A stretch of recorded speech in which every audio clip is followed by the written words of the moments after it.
Welcome to my channel Syed Sultan TV.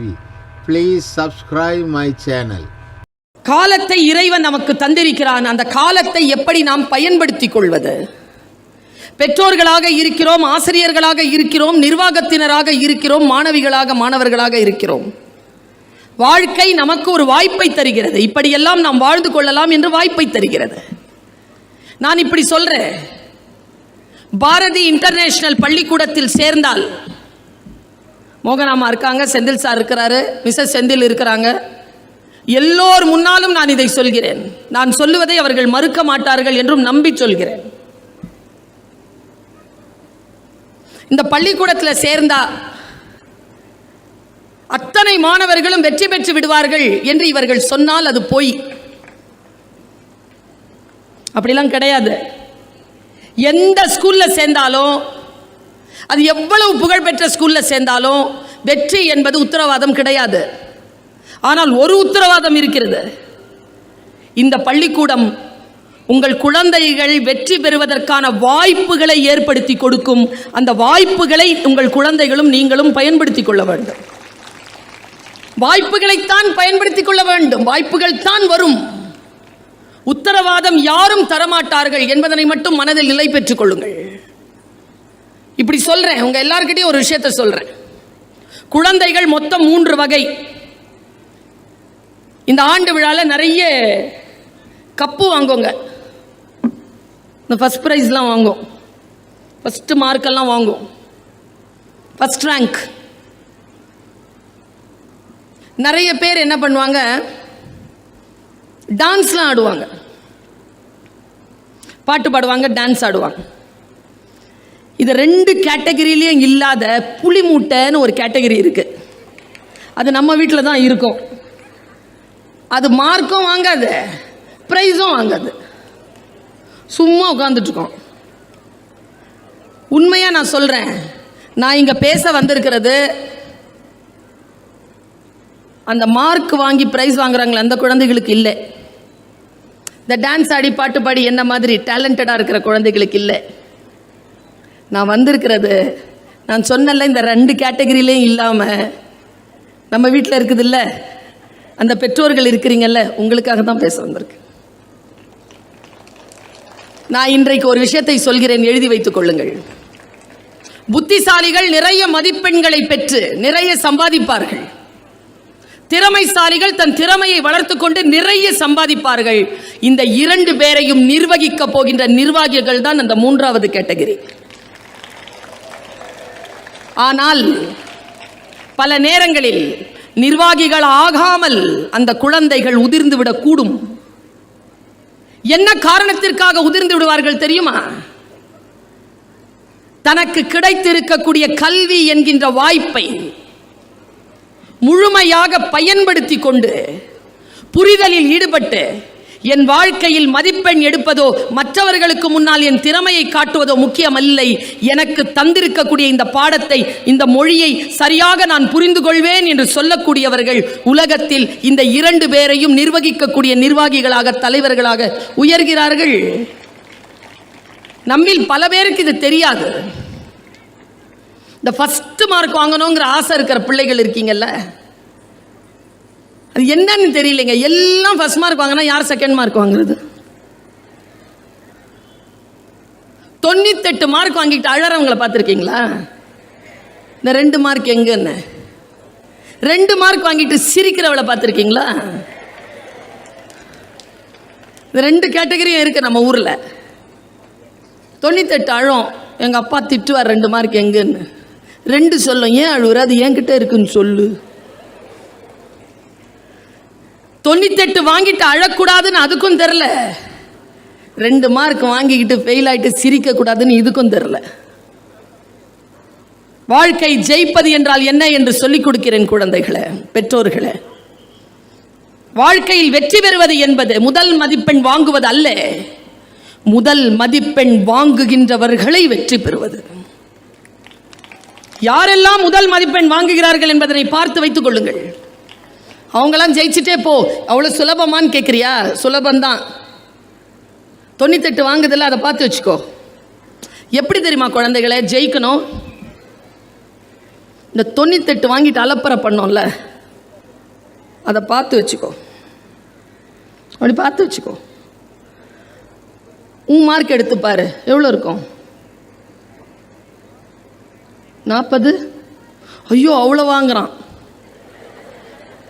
32, 28, ஓகேவா? 28 நீ வாங்கினா 98 எப்படி ஜெயிக்கணும் தெரியுமா? அடுத்த நாள் 30 வாங்கு, 98 வாங்காத. பெரிய ரகசியத்தை சொல்கிறேன். 28லேருந்து 30க்கு போ, 30லேருந்து 32க்கு போ, 32லேருந்து 36க்கு போ.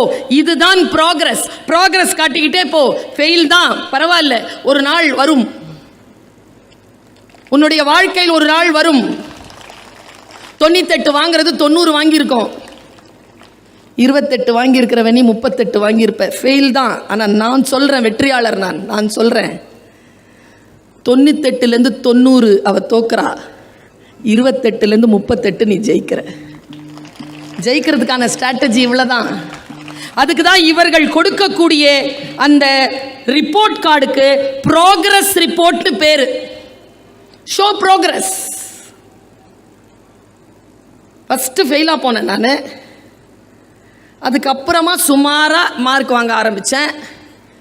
அதுக்கப்புறமா செகண்ட் கிளாஸு, காலேஜை முடித்து எம்ஏ முடித்து வெளியில் வரும்பொழுது யூனிவர்சிட்டி ரேங்க்கு.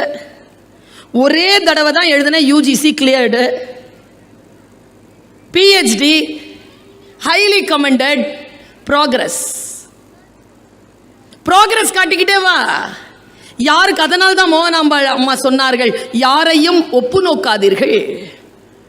உங்கள் குழந்தைகளை நீங்கள் இப்படி வா அப்படி வா என்று சொல்லாதீர்கள். உங்கள் குழந்தை உங்கள் குழந்தையாக வளரட்டும். இன்றைக்கு நாம் நம்முடைய தலைமுறை, இந்த பின்னால் உட்கார்ந்து இருக்கிறீங்கள டீச்சர்ஸ், அந்த பெற்றோர்கள், இந்த ஜெனரேஷன் இருக்கோம்லப்பா, நம்மெல்லாம் இருக்கோம்ல, நம்ம உண்மையிலேயே பாவம். ஏன்னா நாம தான் நம்ம பெரியவங்க பேச்சை கேட்ட கடைசி தலைமுறை. இந்த சிண்டு நண்டு வாண்டு பேச்சை கேட்க தொடங்கி இருக்கக்கூடிய முதல் தலைமுறை. ஆமாங்க. நாம் நம்முடைய நிலைப்பாட்டை எப்படி தக்க வைத்துக் கொள்ள வேண்டும், எப்படி ஆளுமையுடைய குழந்தைகளை உருவாக்க வேண்டும் என்று நான் சொல்கிறேன். ஆசிரியர்கள் கவனம். நான் இதை ஒரு 15 ஆண்டு காலமாக என்னுடைய மூளையில் இந்த சிந்தனை வந்த அந்த வினாடி முதல் நான் சொல்லிக்கொண்டே இருக்கிறேன். ஆசிரியர்கள் பேச்சை கவனமாக கேட்கிறீர்கள் என்பதனை தெரிந்து சொல்கிறேன்.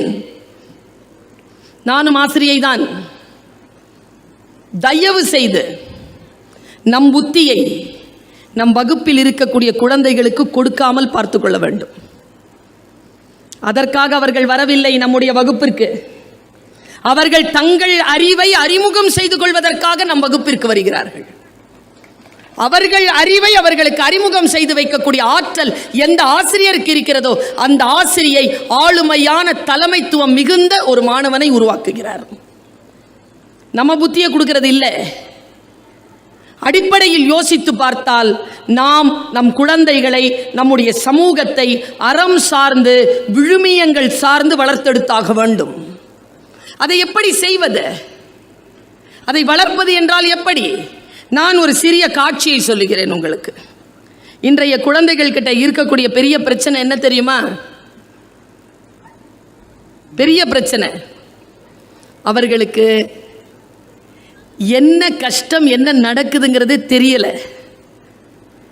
நமக்கு தெரிஞ்சுது, ஏன்னா நம்ம அம்மா அப்பா அதை நமக்கு சொல்லி கொடுத்தாங்க. நான்லாம் சின்ன பிள்ளையா இருக்கும் பொழுது ரேஷன் கடைக்கு போயிட்டோ இல்லை செலவு வாங்கிக்கிட்டோ திரும்பி வரும்போது கையில், எங்கள் அம்மா கையில் இருக்கக்கூடிய மூட்டையை நான் அப்படி அருந்து, நகங்கள் விரல்கள் அருந்து விழ அதை நான் தான் பிடிச்சிட்டு வருவேன். இன்றைக்கு குழந்தைகள் வெயிட் தூக்குறாங்களா?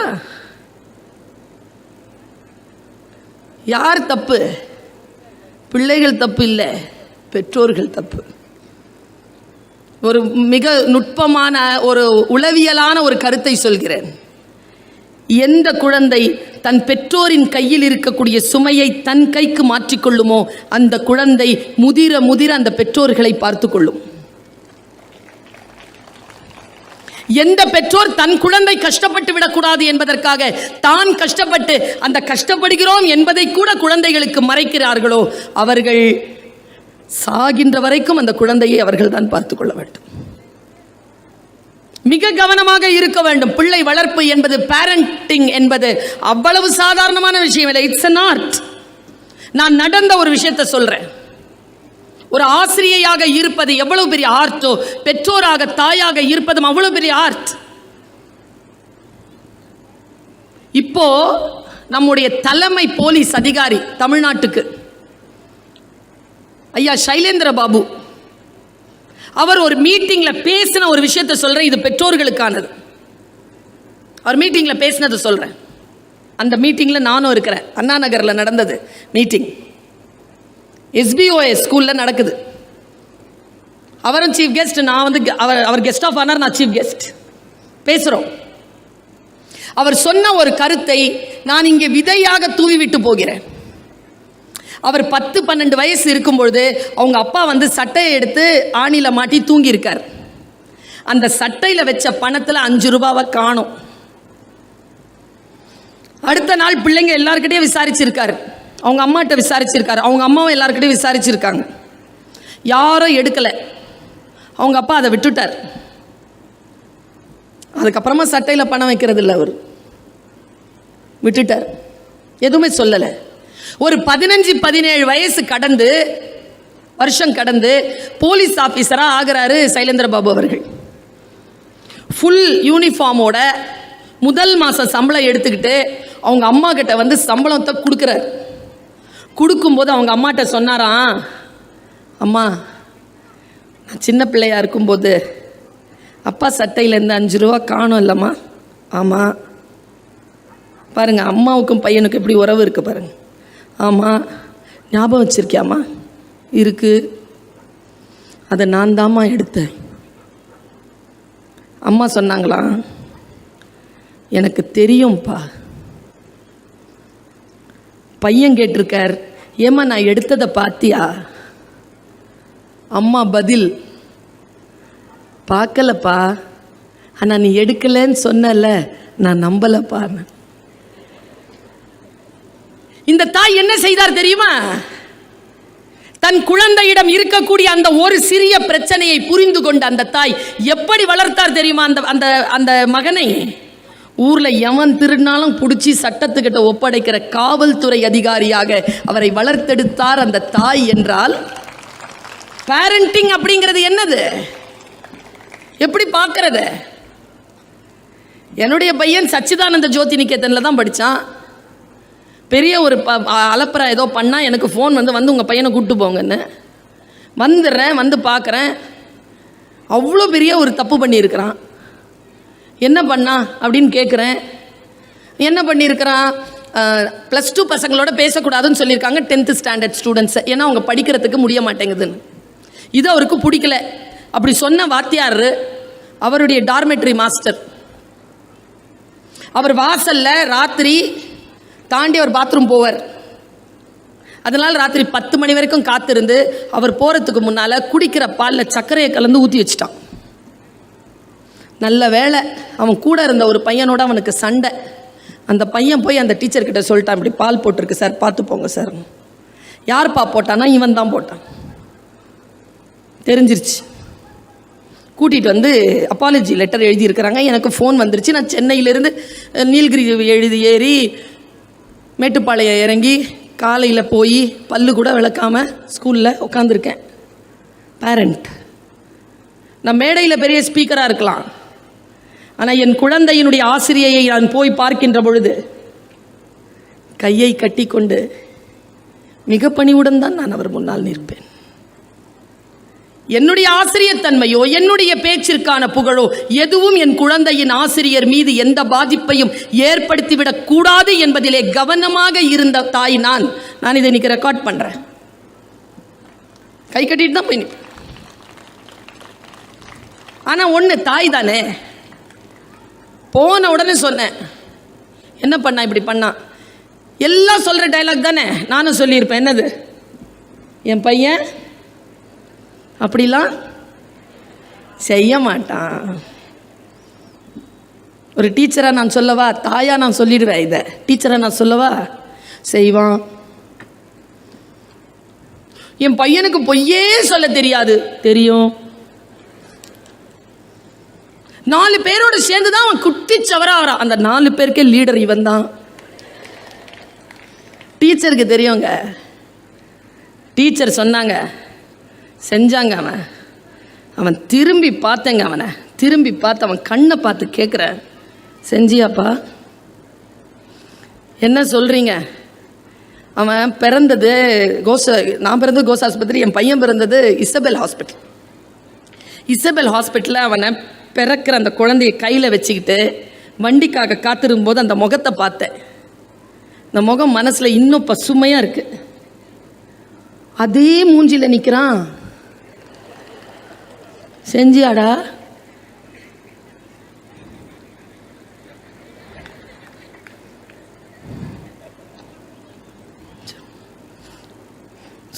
சொல்லிட்டானா எழுதி கொடுத்துருக்கான் பாருங்கன்ட்டு ஒரு லெட்டர் கொடுத்தாங்க.